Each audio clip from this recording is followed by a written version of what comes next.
మన ప్రభువును రక్షకుడైన యేసుక్రీస్తు నామమున గుడ్ సమరణ మీ కుటుంబ సభ్యులైన మీ అందరికీ శుభాభివందనాలు. దేవుని యొక్క మహాకృపను బట్టి గతించిన వారమంతా దేవుడు తన కృపలో మనల్ని కాపాడి సంరక్షించి మన బ్రతుకులో మరి యొక్క పునరుద్ధాన దినము దయచేసి ఆయన సన్నిధానంలో ఆయన బిడ్డలుగా ఆయన నామాన్ని ఘనపరచడానికి, స్తుతించడానికి, ఆరాధించడానికి, మరి ముఖ్యముగా దేవుని యొక్క వాక్యముతో మన జీవితాలను సరిచేసుకోవడానికి దేవాతి దేవుడు మనకు అనుగ్రహించినటువంటి యొక్క కృపను బట్టి మనమందరము కూడా దేవునికి వందనములు, స్తుతులు, స్తోత్రాలు, కృతజ్ఞతలు చెల్లించవలసిన వారమై ఉన్నాము. ఎందుకు అంటే ఇప్పుడు చూసినటువంటి వ్యక్తి మరుక్షణం కనిపించట్లేదు, ఈరోజు చూసినటువంటి వ్యక్తి రేపు ఉండట్లేదు. కానీ దేవుడు తన విశేషమైనటువంటి కృపను బట్టి దేవదూతలకు కావలించి నిన్ను నన్ను మనందరినీ కూడా సజీవుల లెక్కలో ఉంచినటువంటి దేవతి దేవునికి మనమందరం కూడా తప్పక కృతజ్ఞతలు చెల్లించవలసిన వారమై ఉన్నాము. దేవుని యొక్క కృపలో మనమందరం కూడా క్రితంలోని ఆ 17వ ఆదివారంలోని కూడా వచ్చి ఉన్నాము. ఈ 17వ ఆదివారం వరకు దేవుడు ఏర్పాటు చేసినటువంటి దేవుని యొక్క లేఖన అంశములుగా పాత నిబంధన పాఠ్యభాగముగా కీర్తనల గ్రంథము 75వ కీర్తన 4వ వచనము నుంచి 7వ వచనం వరకు మనకి ఇవ్వబడి ఉన్నది. అలానే పత్రిక పాఠ్యభాగముగా అపోస్తలుడైన పౌలు హెబ్రీయులకు రాసినటువంటి పత్రిక 4వ అధ్యాయము 9వ వచనము నుండి 13వ వచనము వరకు ఉన్నది. అలానే సువార్త పాఠ్యభాగముగా పరిశుద్ధులైనటువంటి మత్తయి రాసినటువంటి సువార్త 12వ అధ్యాయము 1వ వచనము నుండి 8వ వచనము వరకు మనకు ఇవ్వబడి ఉన్నవి. ఈ లేఖనములను ధ్యానం చేయడానికి ముందుగా ఆత్మదేవుని సహాయాన్ని కోరుకుందాం. కృపయు కనికరము గల ప్రియ పరమ తండ్రి, వందనాలు, స్తుతులు, స్తోత్రాలు నాయన. దేవా, నీ కృపను బట్టి ఉదయకాల సమయంలో మరి ఒక్కసారి నీ పాద సన్నిధికి రావడానికి మీరు చూపిన కృపను బట్టి నీకు వందనములు, స్తుతులు, స్తోత్రాలు చెల్లిస్తూ ఉన్నాం. కొద్ది నిమిషములు నీ వాక్యమును ధ్యానింపినట్టుండగా నీ ఆత్మ చేత నన్ను మమ్ము నింపి నడిపించండి. నా నోటి మాటలు, నా హృదయ ధ్యానము నీ దృష్టికి అంగీకారములుగా చేయమని, మహిమ పొందుకోమని నీ ప్రియకుమారుడు మా రక్షకుడైన యేసుక్రీస్తు నామమున మిక్కిలి వినయంతో ప్రార్థించి వేడుకొనిచున్నాము తండ్రి, ఆమేన్. ఈ త్రిత్వం తరువాత ఈ 17వ ఆదివారం వరకు ఏర్పాటు చేయబడినటువంటి దేవుని యొక్క లేఖన భాగములు మనం పరిశీలన చేస్తూ ఉంటూ ఉన్నప్పుడు గర్వపు మాటలు మన నోట రాకూడదని దేవుని యొక్క వాక్యము సెలవిస్తూ ఉంది.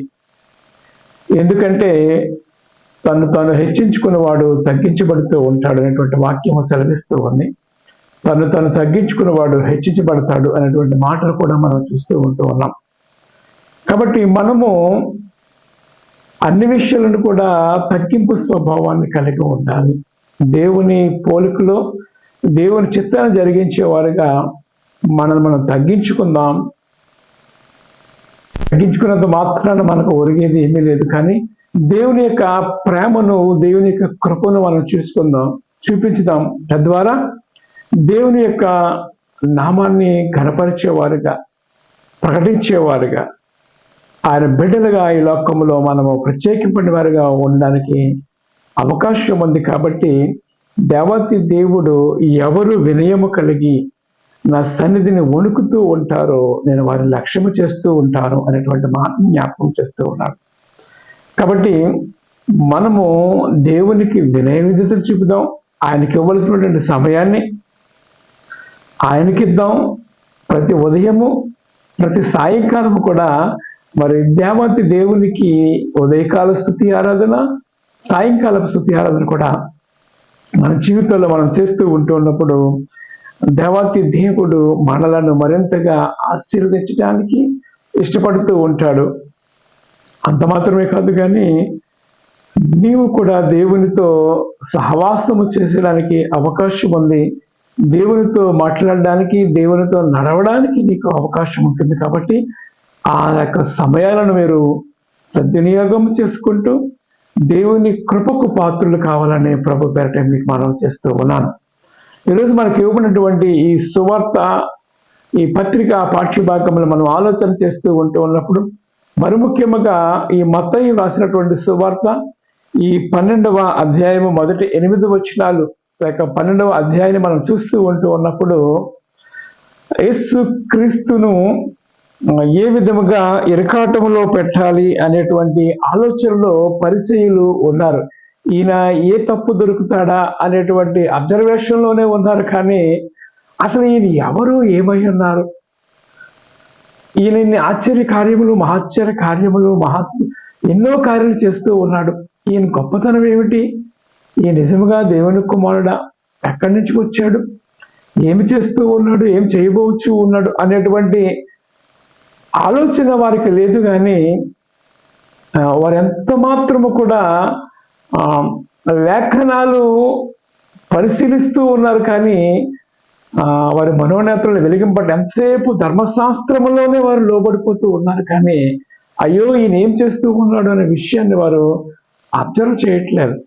ఈరోజు మనం చదివినటువంటి లేఖనాలు కూడా మనం ఆలోచన చేస్తూ ఉన్నప్పుడు విశ్రాంతి దినాన్ని చేయకున్నటువంటి పనులు మీరు చేస్తూ ఉన్నారు ఏమిటి అని యేసుక్రీస్తును, యేసుక్రీస్తు శిష్యులను కూడా అక్కడ ఉన్నటువంటి పరిసయ్యులు ఇరకాటంలో పెట్టి ప్రశ్న వేస్తూ ఉన్నారు. అయితే యేసుక్రీస్తు వారు ఎప్పటికప్పుడు వారి మనోనేత్రాలను వెలిగింప చేయాలి, వారికి కూడా రక్షణ మార్గం తెలియచేయాలి. అంతమంది ధర్మశాస్త్రాన్ని ఆయన నెరవేర్చాడు. కాబట్టి మీరు ధర్మశాస్త్రం కింద మీరు లేరు, మీరు కృపకే వచ్చి ఉన్నారు, కృప కింద మీరు ఉన్నారు. కొత్త నిబంధనలో మీరు కృప కింద ఉన్నారు. కాబట్టి ధర్మశాస్త్రములకు మీరు ఎంత మాత్రం కూడా ఇక లేరు అనేటువంటి మాటను ఆయన చెప్తూ ఉన్నప్పుడు అనేక సందర్భాల్లో మనం చూస్తూ ఉన్నాం.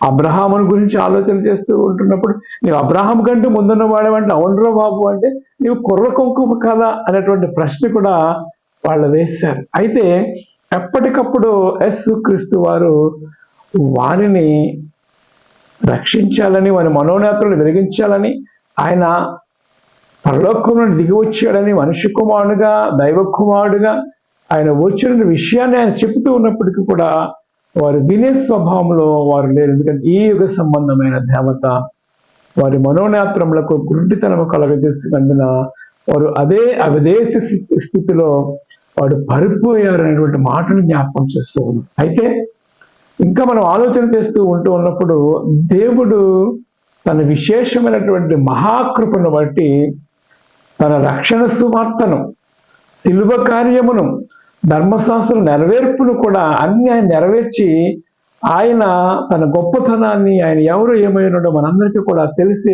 భాగ్యాన్ని దేవుడు దయచేస్తాడు. దేవుడు నామానికి మహిమ కలుగునుగాక. ఇంకా అంటుంటాడు కదా, పరలోక రాజ్యం మర్మములు ఎరుగుట మీకు మంచిదై ఉన్నది, మీకు అవకాశాన్ని దేవుడు ఇచ్చాడనేటువంటి మాటను కూడా చూస్తూ ఉన్నాం. ఇక్కడ కూడా యేసుక్రీస్తు వారు తన శిష్యులు కూడా ఆ మార్గంలో వెళుతూ ఉంటున్నప్పుడు, చేలలోంచి వెళుతూ ఉన్నప్పుడు ఆ వెన్నుడు తుడుచుతూ ఉంటున్న సందర్భాన్ని జ్ఞాపకం చేసుకుంటూ యేసయ్యను వారు అడుగుతున్నటువంటి ప్రశ్న, నీవు శిష్యులు ఏం చేస్తూ ఉన్నారు అని ఆయన అడుగుతూ ఉన్నప్పుడు తమతో కూడా ఉన్నవారును ఆకలిగా ఉండగా దావీదు చేసినటువంటి దానిని గూర్చి మీరు చదవలేదా? అతడు దేవుని మందిరంలో ప్రవేశించి యాజకులే తప్ప తానేనను తనతో కూడా ఉన్నవారను తినకూడదని సముఖపు రొట్టెలను తినను, మరియు యాజకులు విశ్రాంతి దినమున దేవాలయంలో విశ్రాంతి దినమున ఉల్లంఘించి నిర్దోషులై ఉన్నారని మీరు ధర్మశాస్త్రమును చదవలేదా అని యేసుక్రీస్తు వారు వారికి ప్రశ్న వేస్తూ ఉన్నాడు. మీరు ధర్మశాస్త్రం చదువుతూ ఉన్నారు, కానీ దీన్ని అర్థం చేసుకోలేకపోతూ ఉన్నారు, పరిశీలించలేకపోతూ ఉన్నారు అనే మాటను జ్ఞాపకం చేసుకుంటూ ఆయన ఏమంటూ ఉన్నాడంటే, చాలా చక్కని మాట, దేవాలయము కంటే గొప్పవాడు ఇక్కడ ఉన్నాడని మీతో చెప్పుచూ ఉన్నాను. దేవుని నామానికి మహిమ కలుగునుగాక. దేవాలయం కంటే గొప్పవాడును నేను అని యేసుక్రీస్తు సెలవిస్తూ ఉన్నాడు. ఇంకా ఆలోచన చేస్తూ ఉంటున్నప్పుడు రెండవ ప్రశ్న కూడా చూస్తూ ఉంటాం. 4వ వచనంలో 6వ వచనంలో దేవాలయం కంటే గొప్పవాడు ఇక్కడ ఉన్నాడని మీతో నేను చెప్పుచూ ఉన్నానని యేసుక్రీస్తు వారు అక్కడ ఉన్నటువంటి పరిసయ్యులతో మాట్లాడుతూ ఉన్నాడు. రెండవదిగా ఆలోచన చేస్తూ ఉన్నప్పుడు 8వ వచనం మనం ఆలోచన చేస్తూ ఉంటే, కాగా మనుష్య కుమారుడు విశ్రాంతి దినమునకు ప్రభువై ఉన్నాడని చెప్పాను. దేవుని నామానికి మహిమ కలుగును గాక. 2 ప్రశ్నలు ఆయన 2 జవాబులు కూడా ఇక్కడ ఇస్తూ ఉన్నాడు. మనుష్య కుమారుడు విశ్రాంతి దినమునకు ప్రభువై ఉన్నాడు అనేటువంటి మాట, ఈయన దేవాలయం కంటే గొప్పవాడుగా నేను ఉన్నాను అనేటువంటి మాటలు కూడా జ్ఞాపకం చేస్తూ ఉన్నాడు. అయినప్పటికీ కూడా వారు మనోనేత్రాలు వెలిగింపబడలేదు. ఏమిటి ఇలా మాట్లాడుతూ ఉన్నారు, ఈయన ఎలాగ సంహరించుమా అనేటువంటి ఆలోచనలో ఉన్నారు. కానీ అయ్యో ఇంత గొప్ప కార్యాలు చేస్తూ ఉన్నాడు, ఈయన నిజంగా దేవుడు అనేటువంటి మాటను వారు గుర్తిరలేకపోతూ ఉన్నారు. అయితే ఆయన అంటూ ఉన్నాడు, నేను పరలోకం నుండి వచ్చి ఉన్నాను, నా తండ్రి పంపించిన వచ్చి ఉన్నాను, నేను తండ్రి ఒకటే అనేటువంటి మాటను జ్ఞాపకం చేస్తూ ఉన్నాడు. నేను దేవాలయం కంటే గొప్పవాడను, నేను విశ్రాంతి దినానికి ప్రభువును కూడా అయి ఉన్నాను. పాత నిబంధన గ్రంథంలో ఏంటంటే విశ్రాంతి దినాన్ని ఏదీ చేయకూడదు అనేటువంటి మాటను చూస్తూ ఉన్నాం. అయితే యేసుక్రీస్తు వారు నేను విశ్రాంతి దినానికి కూడా ప్రభువునై ఉన్నాను, మీరు చేయవలసిన పనిని నన్ను స్తుతించండి, ఆరాధించండి అనేటువంటి మాటను జ్ఞాపకం చేస్తూ ఉన్నాను. అలాగే కొంచెం క్రిందకు వస్తూ ఉన్నప్పుడు తప్పిపోయినటువంటి గొర్రె పిల్లను గూర్చి ఉపమానాన్ని కూడా చెప్తూ ఉన్నాడు.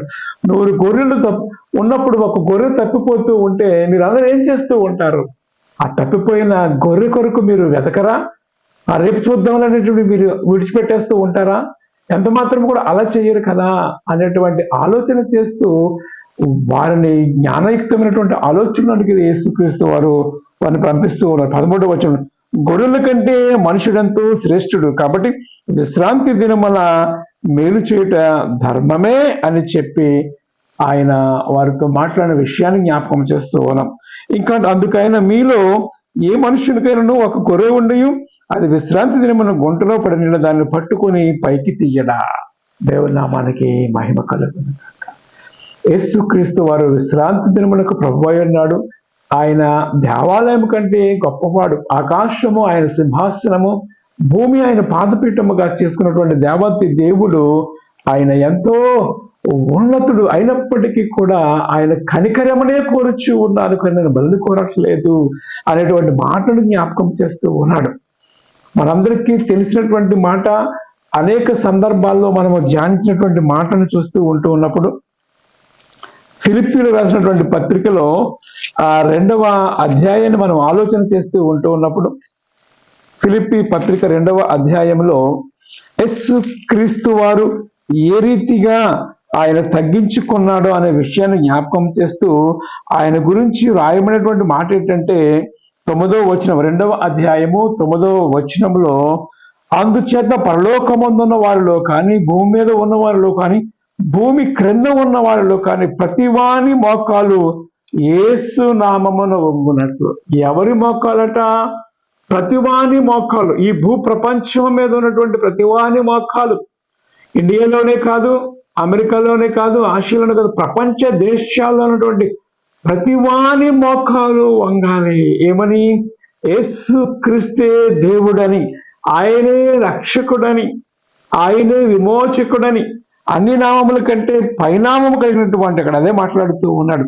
ఆయన ఏమంటారు? పరలోకమందున్న వారిలో కానీ అనే విషయాన్ని మాట్లాడుతూ ప్రతి వాని నాలుకయు తండ్రినటువంటి దేవుని మహిమార్థమై యేసుక్రీస్తు ప్రభువు అని ఒప్పుకొనున్నట్లు దేవుడు ఆయన అధికముగా హెచ్చించి ప్రతి నామమునకును పైనామము ఆయనకు అనుగ్రహించను. దేవుని నామమునకు మహిమ కలుగును గాక. ఆయన ఎవరంటే విశ్రాంతి దినమునకు ప్రభువు అయి ఉన్నాడు, దేవాలయము కంటే గొప్పవాడై ఉన్నాడు.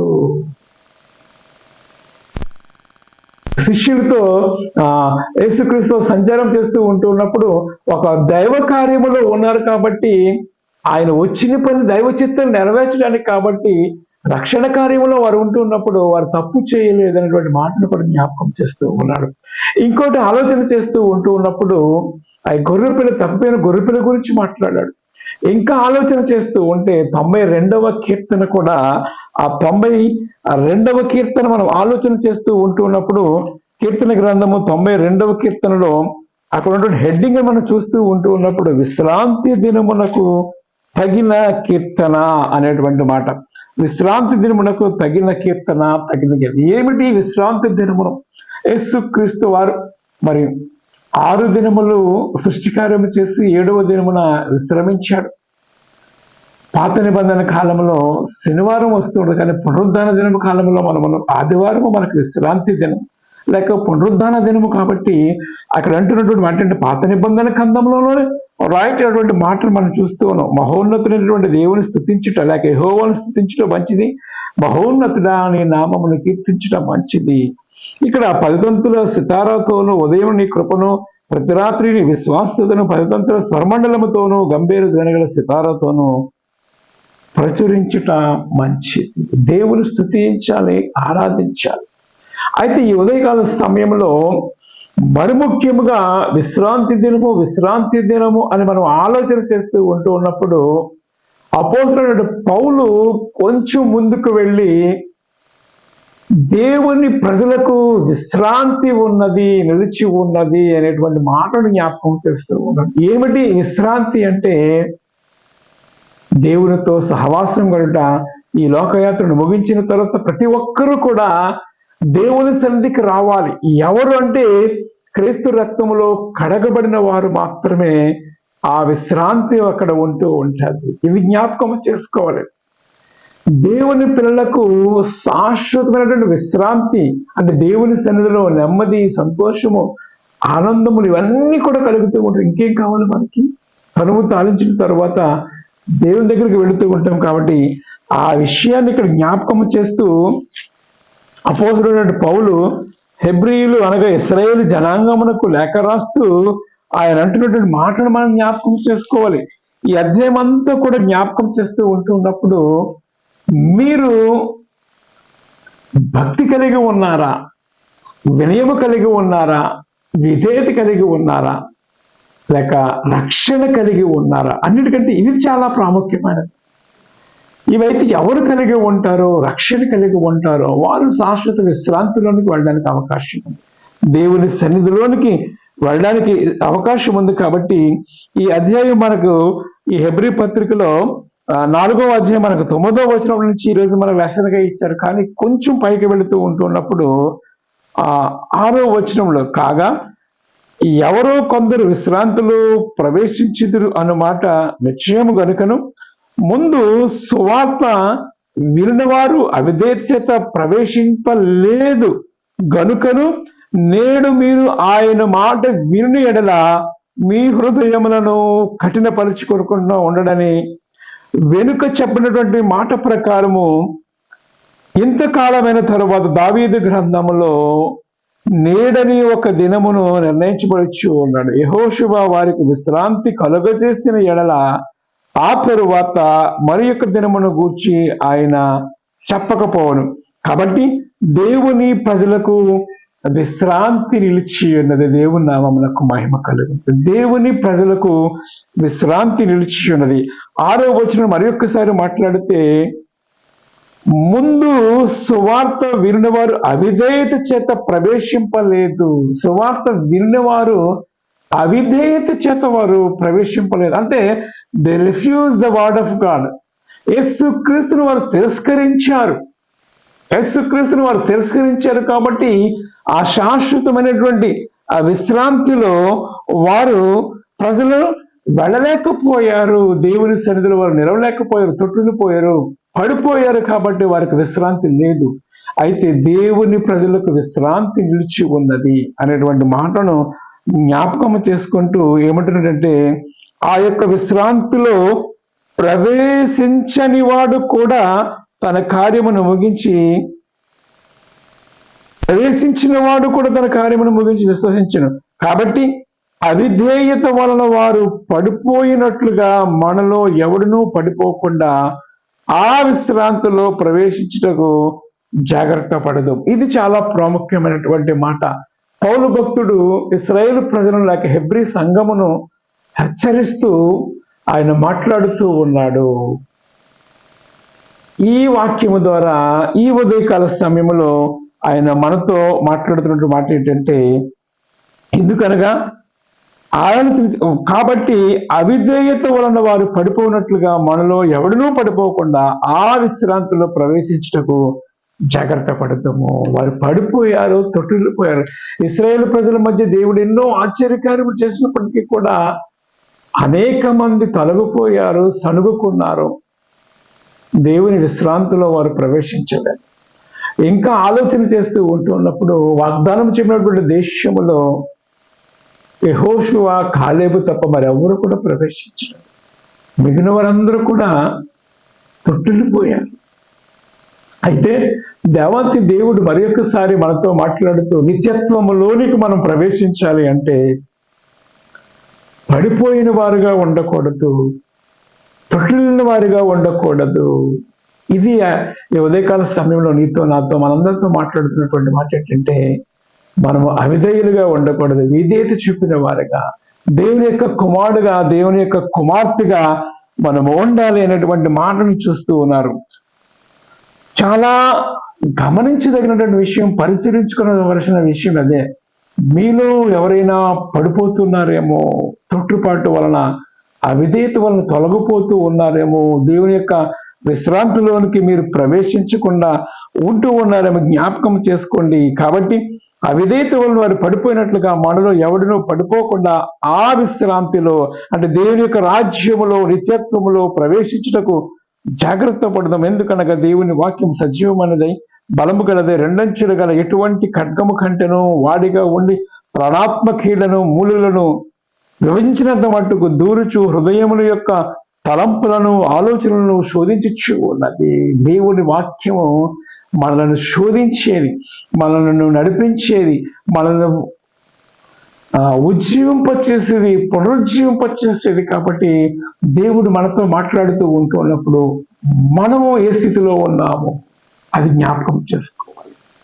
దేవుని వాక్యం ఎలాంటిదంటే ప్రాణాత్మ దేహములను, కీళ్లను, మూలులను సహితము విభజించేది. దేవుని వాక్యము ఖడ్గము వంటిది. ఇర్మియా గ్రంథంలో మనం చూస్తూ ఉంటాం కదా, 23వ అధ్యాయం 29వ వచనంలో, నా వాక్యము బండను బద్దలు చేయు సుత్తి వంటిది కాదా, కంసాలి వాని అగ్ని వంటిది కాదా. ఏం చేస్తూ ఉంటాయి? రెండు కూడా బంగారమును శుద్ధి చేస్తూ ఉంటది ఈ అగ్ని.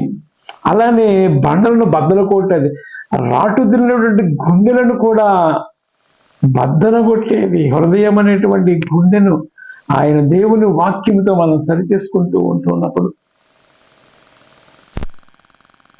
బండను బద్దగొట్టి సుత్తి వంటిది కాదా, పగిలిపోయినటువంటి మూడు బయలునటువంటి హృదయాలను చిగురింపచేసేది దేవుని యొక్క వాక్యం కదా.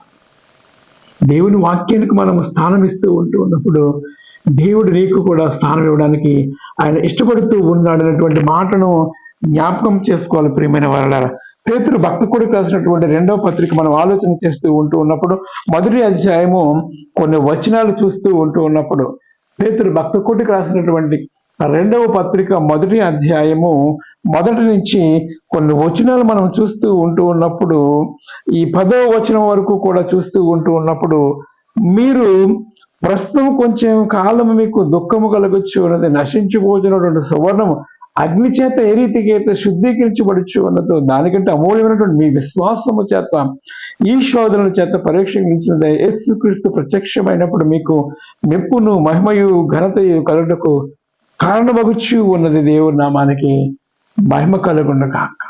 కాబట్టి దేవుని వాక్యం మనల్ని శుద్ధి చేసేది, సరిచేసేది. కాబట్టి వాక్యముతో మనల్ని ఉదక స్నానము చేసుకోవాలి, మనము కడుక్కోవాలి, శుద్ధి చేసుకోవాలి. ఇంకా అంటూ ఉన్నాడు అపోస్తలుడైన పౌలు కొరింథీ సంఘానికి లేఖ రాస్తూ అనేటువంటి మాటల్లో మనం చూస్తూ ఉన్నప్పుడు, మిమ్మల్ని మీరే పరీక్షించుకొనండి. 2వ పత్రిక 13వ అధ్యాయము 5వ వచనం. కొరింథీయులకు రాసినటువంటి 2వ పత్రిక 13వ అధ్యాయము 5వ వచనం. నా విషయమైతే నా బలహీనత యందే గాక వేరు విధముగా అతిశయపడదు, అతిశయించువాడు మాట్లాడుతూ ఏమంటున్నాడంటే, దేవుని యొక్క వాక్యముతో మనం ఆలోచన చేస్తూ ఉన్నప్పుడు మిమ్మల్ని మీరే పరీక్షించుకోండి. 13:5 మనం చూస్తూ ఉంటున్నప్పుడు, నా విషయం అయితే ఏది అయిపోతూ ఉన్నదో నన్ను నేనే నాకు కలిగినటువంటి బహు విశేషముగా ఉన్నటువంటి నేను అత్యధికముగా హెచ్చిపోకుండా ఉన్నట్టు నా శరీరంలో కూడా ఒక ముళ్ళు ఉన్నదనేటువంటి విషయాన్ని జ్ఞాపకం చేసుకుంటూ అది నా యొద్ద నుండి తొలగిపోవాలని కోరుకోవట్లేదు అనేటువంటి మాటను చూస్తూ ఉన్నాం. 13వ అధ్యాయము 5వ వచనాన్ని మనం ఆలోచన చేస్తూ ఉన్నప్పుడు, మీరు విశ్వాసము గలవారై ఉన్నారో లేదో మిమ్మల్ని మీరే పరిశోధించుకుని చూచుకుని మిమ్మల్ని మీరే పరీక్షించుకుని మీరు భ్రష్టులు కాని ఎడల యేసు క్రీస్తు మీలో ఉన్నాడని మిమ్మల్ని మీ గూర్చి మీరే ఎరుగరా. ఇది చాలా ప్రాముఖ్యమైనది. సెల్ఫ్ ఎగ్జామినేషన్, ఆత్మ పరిశీలన అనేది చాలా ప్రాముఖ్యమైనది. కాబట్టి అంటున్నాడు, మీరు విశ్వాసము గలవారై ఉన్నారో లేదో మిమ్మల్ని మీరే శోధించుకుని చూచుకుని మిమ్మల్ని మీరే పరిశీలించుకుని మీరు భ్రష్టులు కాని ఎడల యేసుక్రీస్తు మీలో ఉన్నడని మిమ్మల్ని గూర్చి మీరు చూచుకుని. క్రీస్తు మనలో ఉన్నాడు అని చెప్పడానికి ఏమిటి అంటే కొలమానం ఏమిటంటే నీ క్రియలు, నీ ఆలోచన విధానము, నీ తలంపులు దేవుని గూర్చి ఉన్నవి. యేసును గూర్చి కలిగి ఉన్నావా? దేవుని రాజ్యమును గూర్చి కలిగి ఉన్నావా? ఈ లోక చింతను గూర్చి కలిగి ఉన్నావా? ఇవన్నీ ఆలోచన చేస్తూ ఉంటున్నప్పుడు మన క్రియల ద్వారా మనము ఎవరి వారమో అర్థమైపోతూ ఉంటుంది, మన పనుల ద్వారా. అందుకే అంటున్నాడు సెల్ఫ్ ఎగ్జామినేషన్ అనేది చాలా ప్రాముఖ్యం. విశ్వాసము గలవారై ఉన్నారో లేరో మీరు చూచుకోరండి. దేవుని సన్నిధికి వెళ్ళాలి. విశ్రాంతి దినమున అనగా పునరుద్ధాన దినమున దేవుని సన్నిధిలో ఉండాలి. దేవుని యొక్క వాక్యాన్ని మనము గాయకున్నాలి. దేవుని బిడ్డలుగా మనం ఉండాలనేటువంటి మాటను జ్ఞాపకం చేస్తూ ఉన్నాడు. ఇంకా ఆలోచన చేస్తూ ఉన్నప్పుడు ఈ అధ్యాయంలో హెబ్రీ పత్రికలో చూస్తూ ఉన్నప్పుడు ఆ దేవుని వాక్యము మనల్ని విభజిస్తూ ఉంది. ప్రతి నేత్రము, ప్రతి వారిని కూడా ఆయన చూస్తూ ఉన్నాడు అనేటువంటి మాటను ఇక్కడ పౌలు మాట్లాడుతూ ఉన్నాడు. ప్రియమైన వాళ్ళారా, దేవుని వాక్యము సజీవమైనదే, బలము గలదే, రెండంచుల వాడినటువంటి ఎటువంటి ఖడ్గము కంటను వాడుగా ఉండి ప్రాణాత్మ కీడను మూలులను విభజించినంత మట్టుకు దూరుచు హృదయం యొక్క తలంపులను ఆలోచనలను పరిశీలన చేస్తూ ఉన్నది. మరియు ఆయన దృష్టికి కనబడినది సృష్టము ఏది లేదు. మనం ఎవరికి లెక్క అప్పగించవలసిన ఉన్నదో ఆ దేవుని కనులకు సమస్తమును మరుగు లేకుండా తేటగా కనిపిస్తుంది. ఆయన అన్ని చూస్తూ ఉన్నాడు, అంతటా చూస్తూ ఉన్నాడు. ఆయన సర్వాంతర్యామి. మనందరికీ తెలుసు 139వ కీర్తన. నేను ఎక్కడికి వెళ్ళినా అక్కడ ఉన్నావు, నీ కన్నులను చూస్తూ ఉన్నాయి. అగాధములోనికి వెళ్ళిపోయినావు, నేను దాక్కున్నా ఉన్నావు. నేను ఎక్కడికి వెళ్ళిపోతావు, నేను తప్పించుకోలేను. నిజమే, దేవుని కన్నుల నుండి మనం తప్పించుకోలేము. కాబట్టి మనం విశ్వాసము కలిగి ఉన్నామో లేదో, దేవుని యందు భయభక్తులు కలిగి ఉన్నామో లేదో మనం పరిశీలన చేసుకోకపోతే దేవుని యొక్క నిత్య విశ్రాంతిలో నేను కూడా వెళ్ళలేము. కాబట్టి మన ఆత్మల కాపినటువంటి దేవత దేవునికి ఒకనొక దినాన్ని మనం లెక్క అప్పగించుకోవాలి. ఎందుకంటాడు, ప్రభునందు మృతులందరూ మృతులు ధన్యులు. దేవుని యందు భయభక్తులు కలిగి ఉన్నప్పుడు మనం ధన్యులుగా వెళ్ళిపోతూ ఉంటాం. నిత్య విశ్రాంతిలోనికి మనం వెళ్ళడానికి అవకాశం ఉంది. కాబట్టి ఈ ఉదయకాల సమయంలో ఆయన ఎవరు అంటే నిన్ను రక్షించేవాడు, ఆయన ఎవరు అంటే నిన్ను విడిపించేవాడు, ఆయన ఎవరు అంటే దేవాలయం కంటే గొప్పవాడు, ఆయన ఎవరు అంటే విశ్రాంతి దినములకు ప్రభు అయి ఉన్నాడు. ఆయన రాజులకు రాజు, ప్రభువులకు ప్రభు. ఆయనే నువ్వు ఆరాధించాలి, ఆయనే స్తుతించాలి, ఆయనే కనపరచాలి. నిత్యత్వములోనికి మనం వెళ్ళాలి అంటే మనం పరిశీలన చేసుకోవాలి. అద్దములో మన ముఖాన్ని మనం చూస్తూ ఉన్నప్పుడు మన మచ్చలు, మన ముఖం మీద ఉన్న మచ్చలు ఏ రీతిగా మనకు కనిపిస్తూ ఉంటాయో, దేవుని వాక్యం అనే అద్దమును మనం చూసుకుంటూ ఉన్నప్పుడు, అద్దములో మనం చూసుకుంటూ ఉన్నప్పుడు మనం ఎవరి వారమై ఉన్నామో, మనం విశ్వాసము కలిగిన వారమై ఉన్నామో, దేవుని యొక్క కుమారులుగా ఉన్నామో, దేవుని యొక్క చిత్తాన్ని జరిగించేవారుగా ఉన్నామో లేదో ఆలోచన చేసింది అని ఈ ఉదయకాల సమయంలో మరొకసారి దేవుడు తన వాక్యము ద్వారా మాట్లాడుతూ ఉన్నాడు. కాబట్టి ఆయనే నిన్ను నన్ను విడిపించేవాడు, ఆయన నిన్ను నన్ను రక్షించేవాడు, పోషించేవాడు. నిత్యత్వములో ఆయన ఉన్న స్థలంలో మనం ఉండాలి. సమీపింపరాని తేజస్సులో ఆయన ఉన్నాడు. ఆయన దగ్గరికి మనం వెళ్ళాలి అంటే మనం ఎలా ఉన్నామో మనం పరీక్షించుకోవాలి, పరిశీలన చేసుకోవాలి. దేవుడి ఉదయకాల సమయం మరి యొక్క అవకాశం ఇచ్చి ఆయన బిడ్డలుగా మనం ఉండడానికి ఆయన తన విశేషమైనటువంటి తన కృపను మనం చూపుతూ తనతో సహవాసం చేయడానికి ఆయన పిలుస్తూ ఉన్నాడు. ప్రయాసపడి భారం మోయించిన వాళ్ళారా ప్రయత్నకరండి, నేను మీకు విశ్రాంతి కలగజేస్తాను, నెమ్మది కలగజేస్తాను. నా దగ్గర ఉంటే మీకు నిత్య సంతోషము, నిత్య సుఖము, ఆనందము, నిత్య జీవములో మీరు నిత్యత్వంలో ఉండడానికి అవకాశం ఉంది అని చెప్తూ ఉన్నాడు. కాబట్టి ఆయన్నే సేవిద్దాం, ఆయన బిడ్డగా ఉందాం.